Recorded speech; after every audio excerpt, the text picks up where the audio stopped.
Yo, what's good, y'all? It's your boy HenDawg, and we back to it. You know how we do it. Rap beef, basketball beef. It's always good, man. It's always good to just, dissect it, talk about it.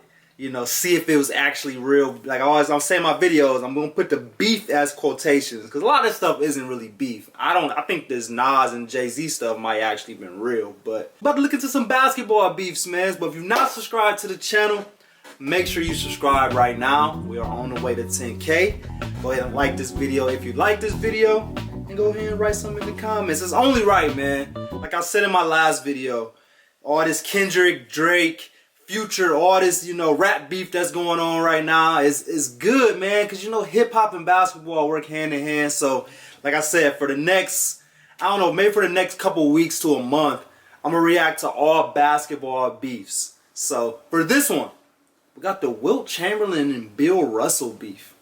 And like I said, I don't know if this was a real beef or not, but hey, shout out to Secret Base. Secret Base has a really cool video on this. And this Wilt Chamberlain and Bill Russell's beef turned a beautiful friendship into 24 years of silence.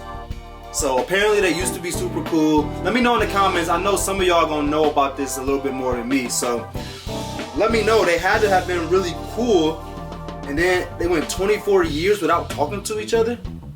That gotta be some real beef. That gotta be something going on right there if you don't talk to somebody for 24 years. But let's get into the video. I don't really want to do too much talking. We got Wilt Chamberlain and Bill Russell's beef turned a beautiful friendship into 24 years of silence. Let's get. For most of Bill Russell and Wilt Chamberlain's illustrious, decorated careers, they were in direct competition with each other. They faced off in the playoffs 8 times in 10 years. And they got along well those 10 years. For this is a story of reverse beef. Hey, yo. Direct competition equaled friendship. Their playing days no longer overlapping, the end of direct competition, that equaled beef. Turn the subtitles off. Bill Russell joined the league in 1956. His specialty was defense and rebounding, and he left the scoring to his teammates. It was an extremely successful strategy.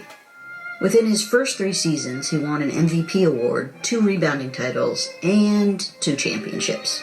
Probably would have been 3 championships if he hadn't destroyed his ankle during the finals his sophomore season. Destroyed it? The guy was king of the league, but at the end of his 3rd year, his reign was predicted to be over.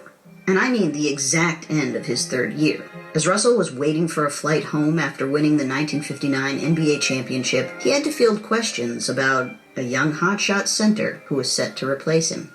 Wilt Chamberlain had been famous since high school, where his teams took title after title, and he once scored 90 points in a game. The center's reputation preceded him.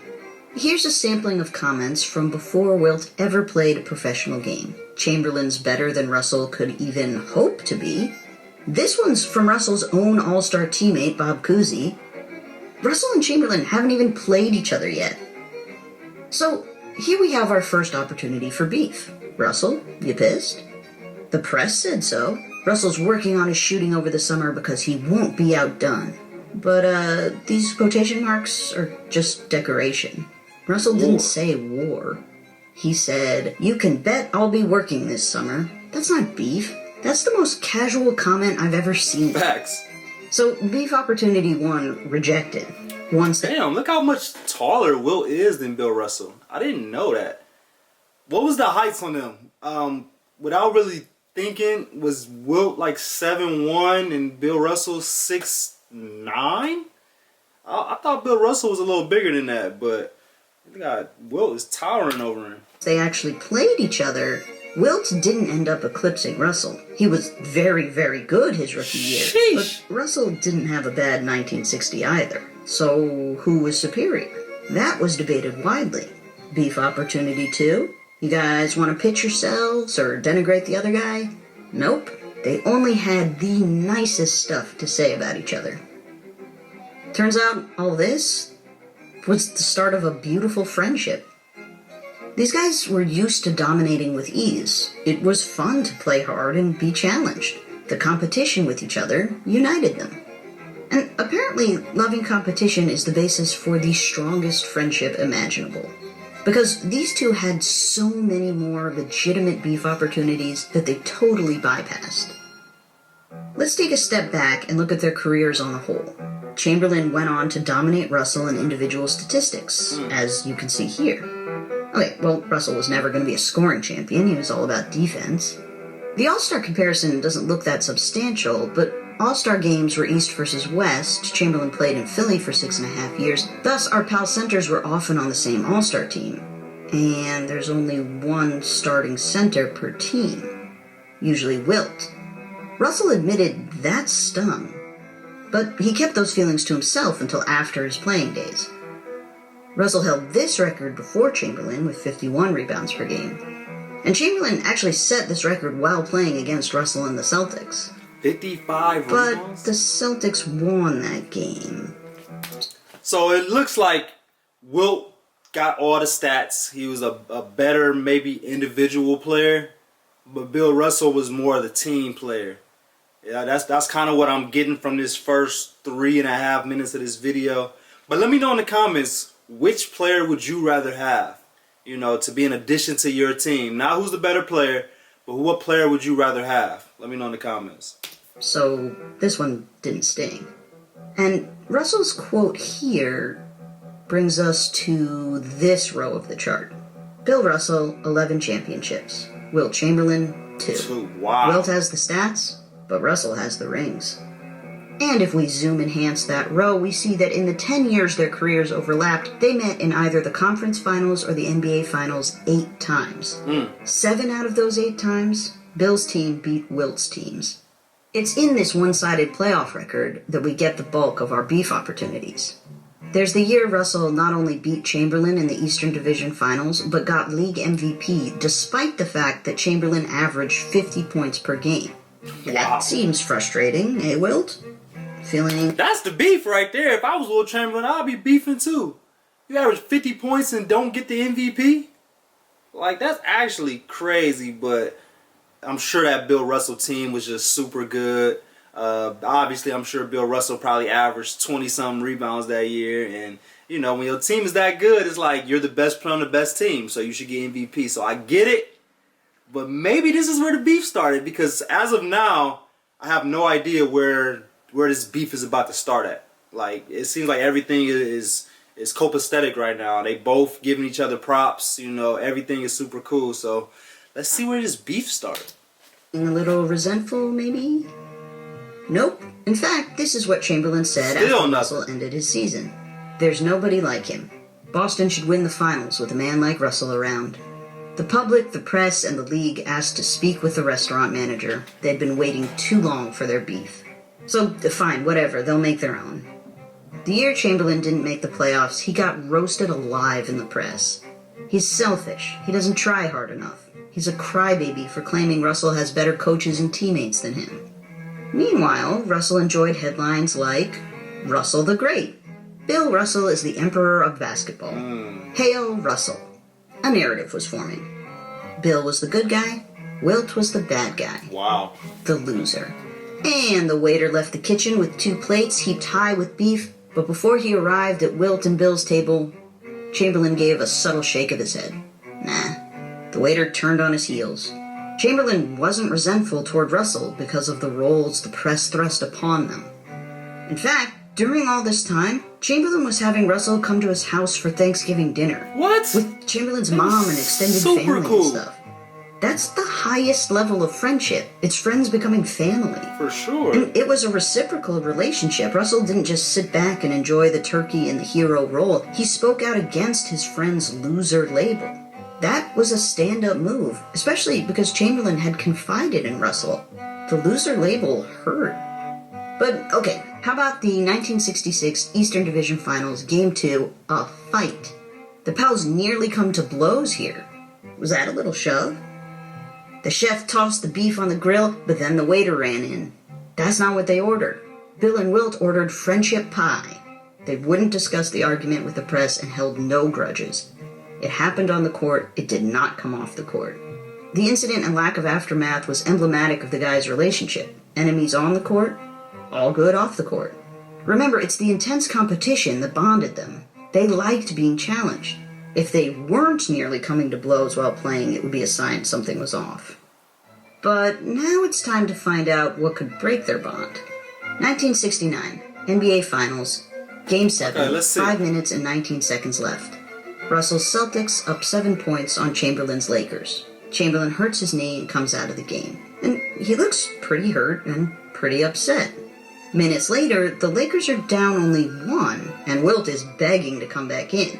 Maybe the initial shock and pain of his knee injury had receded. It seems reasonable to want back in, but that was a sentiment Chamberlain's many critics did not consider. What they did consider was when the Lakers looked like they were going to lose, Wilt was too hurt to play. And then minutes later, when it looked like they could win, he was apparently fine. He looked hurt, though. One of those critics doubting his injury and integrity, Chamberlain's close personal friend, Bill Russell. Ladies and gentlemen, what you talking about, the Bill? beef is finally served. Uh-oh. Russell was Let's get to so it. pissed at Chamberlain for leaving the game, because now his title was tainted. He had to endure people who believed the Lakers would have won if Chamberlain wasn't hurt. He had to endure press clippings that literally said he did not beat Chamberlain for this title. You might be thinking, so what? Who cares what people say? Why can't Russell just be happy with his ring? Well, Game 7, 1969 was the last NBA game Bill would ever play. He hadn't told anyone beforehand, but he had decided to retire. So, thanks to Wilt leaving the floor, Russell's career ended not with a big bang, but with a tiny little star. Now, if you believe Chamberlain was really injured, how could you be mad at him? It's not a guy's fault he gets hurt. But Russell did not believe Wilt was injured. At least not enough to come out of the game. We didn't see bone. His spine was still functioning. Stay and compete. Fight me. That's what our friendship relies on. And if that competition is gone, well, buddy, get ready to see another side of Bill Russell. Damn, so is Bill Russell calling Wilt Chamberlain soft? I think this is where the beef is starting at. He feel like Wilt kind of, they said it, that he felt Wilt copped out. Well, I don't know though. I mean, from them videos, it looked like Wilt was really injured, man. Like, I don't know. I feel like Bill might know something that we don't. And yeah, I kind of see Bill being a little annoyed where this is his last game ever. He want to go out on top. He want to go out with a bang. And the person that's supposed to be the best player on the other team fakes an injury. I can see Bill being mad about that, but I don't think Wilt would have did that. But I don't know. What y'all think? Let me know. Not only did Russell cast doubt on the severity of Chamberlain's injury, but he joined the Wilt is a loser bandwagon. He became the most credible source, validating the narrative the press had pushed for years, the narrative his friend told him was hurtful, the narrative he himself didn't buy in his playing days. Hey, recently retired Russell, why does Chamberlain have fewer championships than you? He's selfish. Does Chamberlain deserve the loser label? Yes and no. Oh. Hey, that doesn't sound too bad. So Bill said yes, he deserves it because he is a loser and a braggart. Okay, well, the yes part was always going to be harsh. How about that no, he doesn't deserve it part? Recently retired Russell said Chamberlain didn't deserve his bad rap because people see his potential as greater than it is. They don't take human frailties into consideration. In other words, what does frailties mean, everyone y'all? overestimated a frail man. That's mean. These quotes came out a few weeks after the finals. In his autobiography, published 22 years later, Wilt admitted he was furious, but in 1969 he simply didn't respond to the betrayal.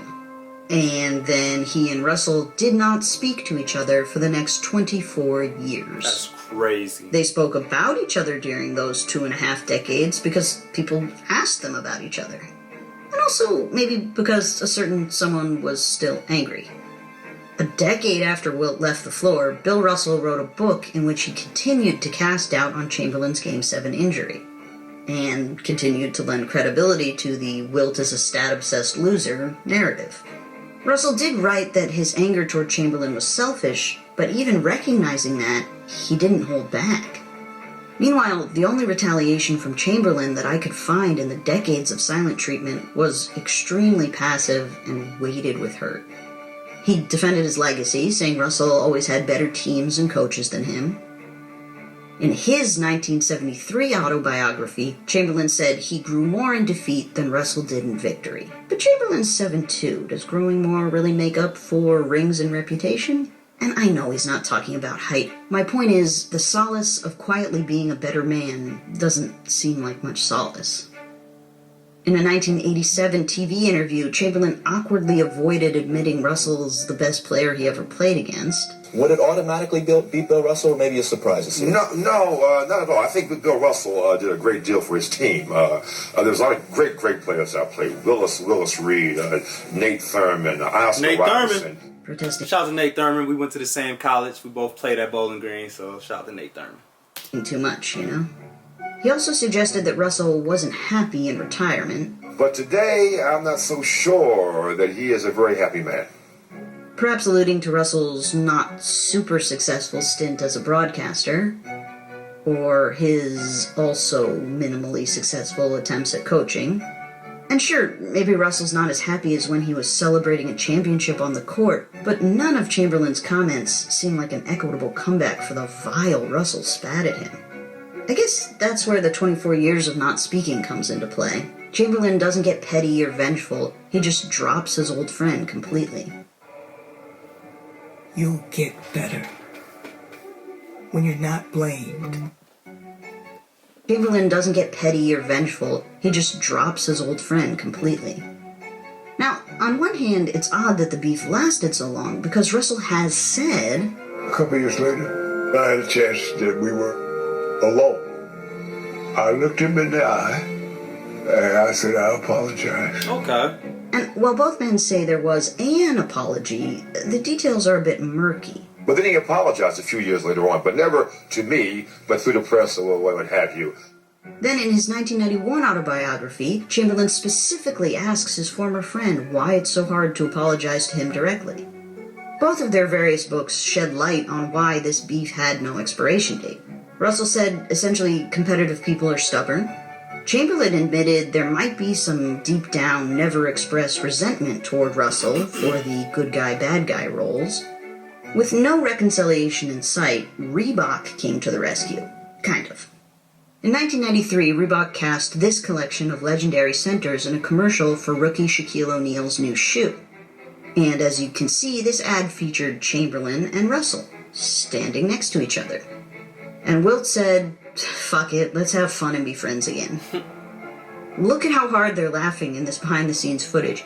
You cannot tell these guys hadn't spoken in over 2 decades. Wilt would rather just have fun with his old friend than get revenge or justice for some shitty quotes. And just like that, the beef evaporated. They did interviews together, and talked on the phone all the time. All this was no match for the bond formed when the best compete with the best. In this story, friendship wins. Enjoy the rest of your day. Great video. Shout out to Shaq.